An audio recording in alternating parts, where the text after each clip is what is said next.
Chers élèves de quatrième, bonjour. Voici une nouvelle leçon de grammaire. Nous continuons notre aventure grammaticale dans le pays des propositions subordonnées. Donc, vous avez vu depuis le retour des vacances les propositions subordonnées circonstancielles de temps. Maintenant, nous abordons trois nouvelles valeurs circonstancielles: la cause, la conséquence et le but. Ce sont trois valeurs qui se tiennent, que nous étudions ensemble. Vous allez comprendre rapidement pourquoi. Tout d'abord, un petit rappel pour vous rafraîchir la mémoire. Une proposition subordonnée qui complète un nom, c'est une proposition subordonnée relative qui a toujours pour fonction complément de l'antécédent. Donc ça, on le laisse de côté, on les a vus. Nous, on est dans les propositions subordonnées qui complètent un verbe. Une proposition subordonnée qui complète un verbe, c'est une proposition subordonnée conjonctive. Et nous, on est dans la famille des conjonctives. Il y a les propositions subordonnées conjonctives en que, qui auront très souvent pour fonction COD ou COI du verbe, et plus rarement sujet ou attribut du sujet.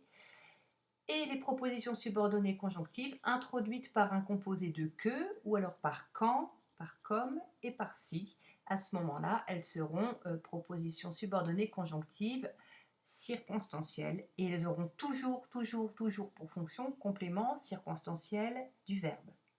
Donc vous avez bien compris qu'on est ici dans ce cas de figure, des propositions subordonnées conjonctives introduites par un composé de que, qui a donc une valeur circonstancielle. Je commence par la cause et la conséquence. Grand A. Donc la cause et la conséquence sont deux rapports logiques. Quand vous exprimez une cause dans une phrase, vous exprimez forcément également la conséquence. Je vous ai mis un petit exemple. Il pleut, point virgule, la sortie prévue est annulée. Quelle est la cause de l'annulation? Eh bien, c'est la pluie. La cause, c'est ce qui est à l'origine. Et le résultat, eh bien, c'est que la sortie est annulée. Le résultat, c'est la conséquence. Je répète, dans une phrase, vous exprimez à la fois la cause et la conséquence. Remarquez que dans ma phrase, il pleut, point virgule, la sortie prévue est annulée. Je n'ai pas mis de subordonnant, j'ai donc deux propositions indépendantes. J'ai fait exprès.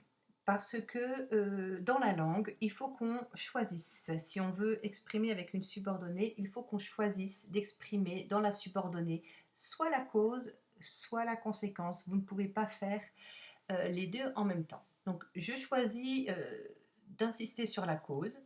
Donc comme il pleut, la sortie est annulée. Comme il pleut, j'ai un subordonnant qui fait partie de mes quatre conjonctions de subordination, quand, comme, si, que et tous les composés de que, si bien que j'ai ici une proposition subordonnée circonstancielle de cause.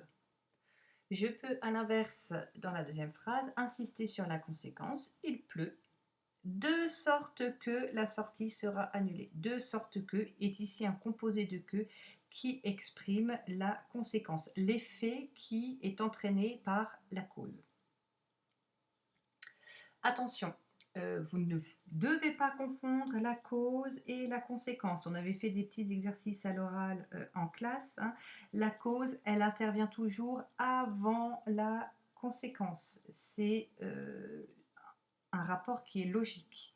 D'accord? Si vous avez mal au ventre, c'est la conséquence. La cause, ça peut être plein de choses. Vous avez mangé trop de chocolat, le collège vous manque, vous n'avez pas faim, etc. Plein de causes possibles au mal de ventre. Deuxièmement, le but. Le but, c'est l'intention dans laquelle on accomplit une action. Je vous ai mis un petit exemple ensoleillé. J'économise pour que nous puissions partir en vacances. Pourquoi est-ce que j'économise?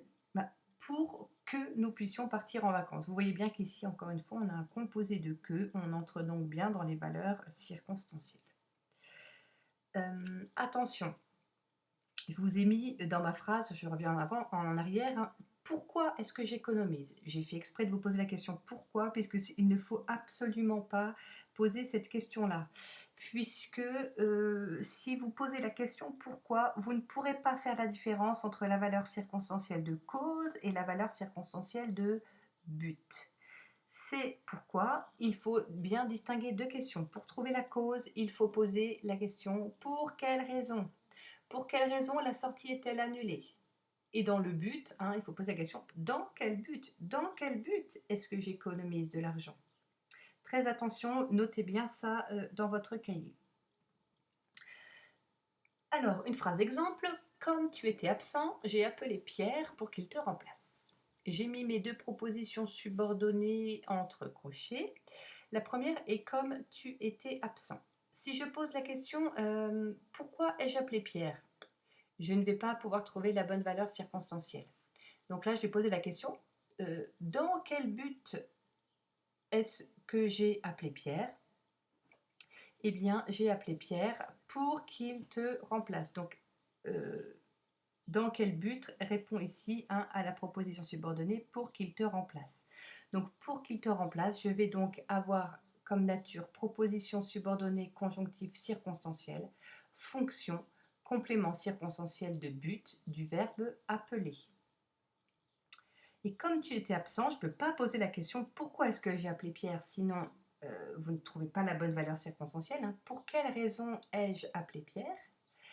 Comme tu étais absent. Hein. Comme il était absent, je l'ai appelé. Donc vous avez ici comme nature proposition subordonnée conjonctive circonstancielle, fonction, donc c'est la cause qui répond à la question pour quelle raison, complément circonstanciel de cause du verbe appeler. Et j'insiste sur le verbe appeler puisque je vous rappelle qu'une subordonnée complète toujours quelque chose qui est à l'extérieur d'elle-même. Grand 3. Donc la nature de ces propositions subordonnées. Eh bien c'est toujours la même chose. Hein, ce sont des propositions subordonnées conjonctives. Vous pouvez dans la nature ajouter conjonctive, circonstancielle pour être plus précis, même si la valeur circonstancielle entre plus précisément dans les fonctions. Donc ces propositions subordonnées circonstancielles peuvent être introduites par les conjonctions suivantes. Donc vous le notez sur votre cahier, hein, parce que, puisque, etc. Vous allez pouvoir après écrire différentes propositions subordonnées et donc utiliser ces subordonnats. Je ne m'y attarde pas. Pour la conséquence, je vais m'attarder juste sur le fait que le subordonnant est souvent introduit par un petit adverbe. Pour la conséquence, il fait trop chaud pour que nous puissions sortir. Donc nous sommes partis en vacances dans nos îles puisque nous avons économisé. On se trouve dans les îles paradisiaques, mais il fait trop chaud. Le trop ici est un adverbe qui prépare la proposition subordonnée la proposition subordonnée circonstancielle de conséquence. Donc, quand on vous demandera de relever les subordonnants dans une phrase, il faut absolument que vous preniez en compte ce petit trop. Hein, d'accord? Le subordonnant ici, c'est vraiment trop pour que.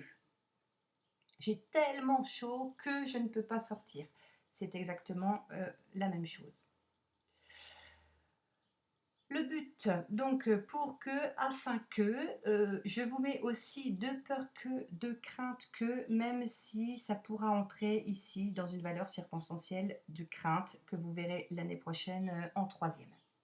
Attention, après de crainte que, on emploie un nœud qui est explétif. Hein, je vous le rappelle, hein, c'est quelque chose qui n'a aucune valeur négative, comme dans les propositions subordonnées circonstancielles de temps, avant que, entraîne également un nœud explétif. Je ne t'ai rien dit de peur que tu ne te mettes en colère. Donc là, pour trouver la subordonnée, vous posez la question, hein, dans quel but est-ce que je ne t'ai rien dit? Le mode du verbe dans ces propositions, c'est mon grand 3.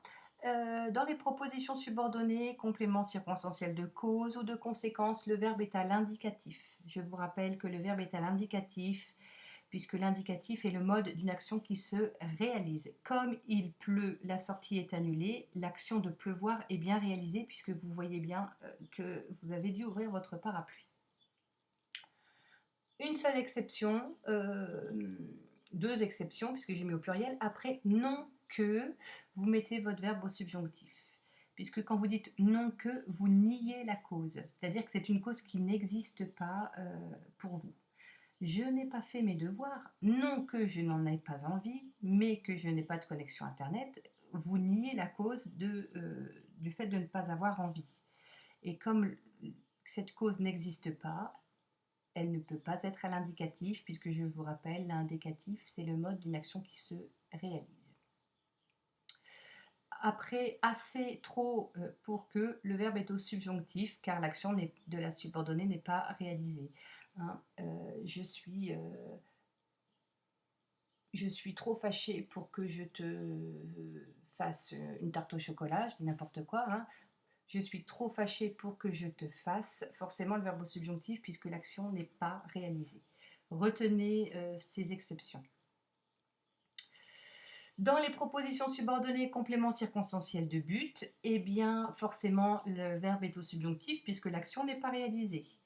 Je me donne beaucoup de mal pour que tu réussisses, forcément que tu réussisses, l'action de réussir n'est pas encore réalisée, donc on met ça au subjonctif. Voilà, j'espère que c'est clair. Il faut absolument que vous puissiez être à l'aise sur ces valeurs circonstancielles pour que nous puissions faire de l'analyse logique qui soit cohérente pour construire ensuite des phrases complexes. Allez voir dans l'espace de travail collaboratif, j'ai mis la version écrite de cette leçon. Travaillez bien, bon courage!